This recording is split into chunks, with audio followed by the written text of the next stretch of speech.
এই ইঁদুর এত গরিব হয়ে গিয়েছিল যে একটা রুটিকে কাগজের চেয়ে পাতলা করে কেটে বন্ধুদের সাথে খেতে শুরু করে। একটি পিচ ফলকে অনেক টুকরো করে। এমন পাতলা রুটি দেখে এই পাগলা রেগে যায় আর প্রচণ্ড ক্ষুধায় প্লেট সহ সবকিছু খাওয়া শুরু করে। তখন ওর বন্ধু ওকে থামায়, কিন্তু ও বাইরে যেয়েও গাধার লেজ চাবানো শুরু করে। কুত্তা আর হাঁস খাবার খাবার খেলছিল।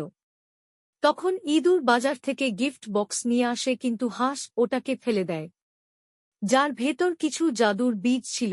রাত হওয়ার সাথে সাথে ওই জাদুর বীজ থেকে বিশাল বড় জাদুর গাছ বের হয়। গাছ এত বড় হয় যে ওদের বাড়ি আকাশে উঠায় নিয়ে যায়। তিনজনই উপরে উঠে খুশিতে নাচতে শুরু করে। এখানকার সবকিছু ওদের তিনজনের চেয়ে বহুত বড় ছিল। ওরা ভয়ে ভয়ে সামনে এগোতে থাকে। তখন একটি মশা ওদের দিকে তেড়ে আসে, আর তখনই মশাকে মাছে খেয়ে ফেলে। এখানে সেখানে ঘুরতে ঘুরতে ওরা বিশাল বড় এক সিঁড়ির সামনে এসে পড়ে। একে অন্যের সহায়তায় সিঁড়ি বেয়ে উপরে উঠে ওরা বড় একটা ঘরের ভেতরে এসে পড়ে। ঘরের ডাইনিং টেবিলে সুস্বাদু সব খাবার সাজানো ছিল। এরা তিনজন খাবারের উপরে উঠে ফ্রিতে সকল খাবার মনের সুখে খাওয়া শুরু করে। তখনই একটি সিন্দুকের ভেতর একটি সুন্দরী মেয়েকে দেখতে পায়। তখনই ওখানে একটি দানবের বাচ্চা খাবার খাওয়ার জন্য চলে আসে। ওরা তিনজনই ভয়ে খাবারের ভেতর লুকিয়ে পড়ে। ইঁদুর ব্রেডের ভেতর থেকে বের হয়, এটা দানবের বাচ্চা দেখে ফেলে। তখন সবাইকে সিন্দুকের ভেতর আটক করে রাখে, কিন্তু ইঁদুর কৌশলে বের হয়ে আসে।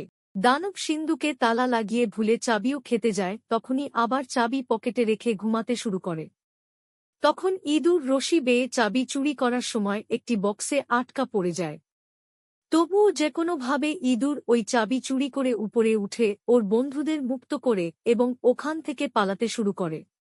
ইঁদুর যাওয়ার সময় দানবের বাচ্চাকে উচিত শিক্ষা দেওয়ার জন্য কাজ করতে থাকে।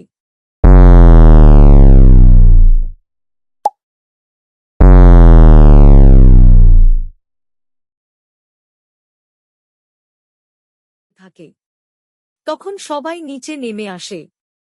কুত্তা আর হাঁস ওই জাদুর গাছ কাটতে শুরু করে। দানবের বাচ্চা নিচে ধপাস করে পড়ে। এরপর দানবের বাচ্চা পুরো শহরে ওদের খুঁজতে শুরু করে।